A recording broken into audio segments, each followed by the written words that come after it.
Mesdames et messieurs, bonsoir et bienvenue dans Tam Tam Info. À la une de l'actualité de ce vendredi 19 septembre 2025, tension diplomatique au plus haut entre Bamako et Paris.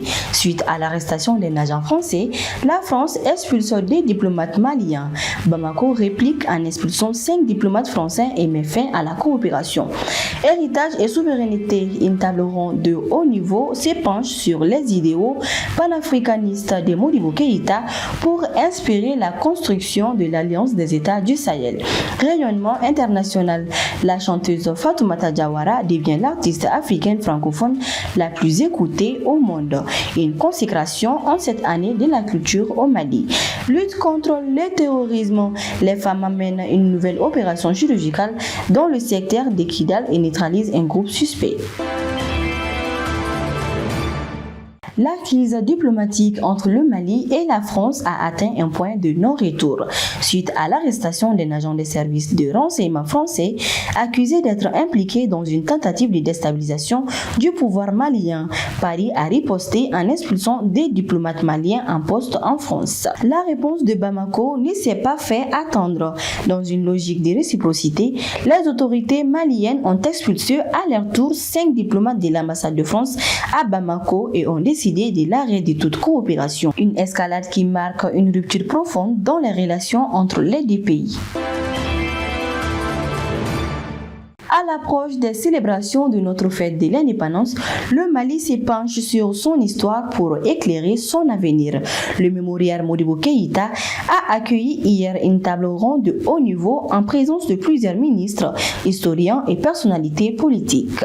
La question au cœur des débats, comment les idéaux panafricanistes du père de l'indépendance, Modibo Keïta, peuvent-ils inspirer aujourd'hui la consolidation de l'Alliance des États du Sahel? Les intervenants ont souligné l'importance de connecter les luttes héroïques d'hier pour la libération et l'unité africaine avec l'histoire contemporaine de la Confédération AES et de mobiliser la jeunesse autour de cet héritage.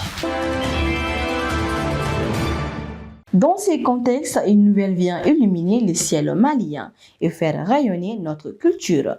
L'artiste chanteuse Fatoumata Diawara est officiellement devenue l'artiste africaine francophone la plus écoutée au monde. Selon la plateforme spécialisée Spotify, elle cumule plus de 407 millions d'écoutes, une performance historique qui honore tout le Mali. En cette année 2025 décrétée année de la culture par le chef de l'État, le ministre de la Culture Mahmoud Affé a chaleureusement félicité l'artiste pour ce sacre. Sur le front de la sécurité, les forces armées maliennes continuent d'engager des succès. L'état-major a communiqué sur une action précise menée hier dans le secteur de Yanchéchi près de Kidal. Grâce aux renseignements et à la surveillance aérienne, un véhicule suspect a été neutralisé. Dans la foulée, un groupe d'individus au comportement suspect a également été mis hors d'état de nuire. L'armée assure que la traque des groupes armés terroristes se poursuit sans relâche sur l'ensemble du territoire. Enfin, une victoire diplomatique pour notre pays. Le Mali a été réélu hier au conseil d'administration de l'Union postale universelle lors du 28e congrès qui s'est tenu à Dubaï.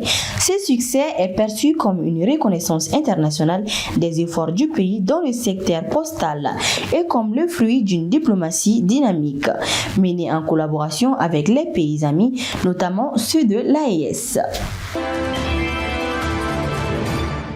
Et avant de nous quitter, une regarde sur la météo avec une attention particulière pour les festivités du 22 septembre, jour de notre fête de l'indépendance. À Bamako, pour le défilé militaire, attendez-vous à une ambiance chaude dès le matin sous un soleil généré. Bien que parfois voilé, le risque de pluie est faible durant la matinée.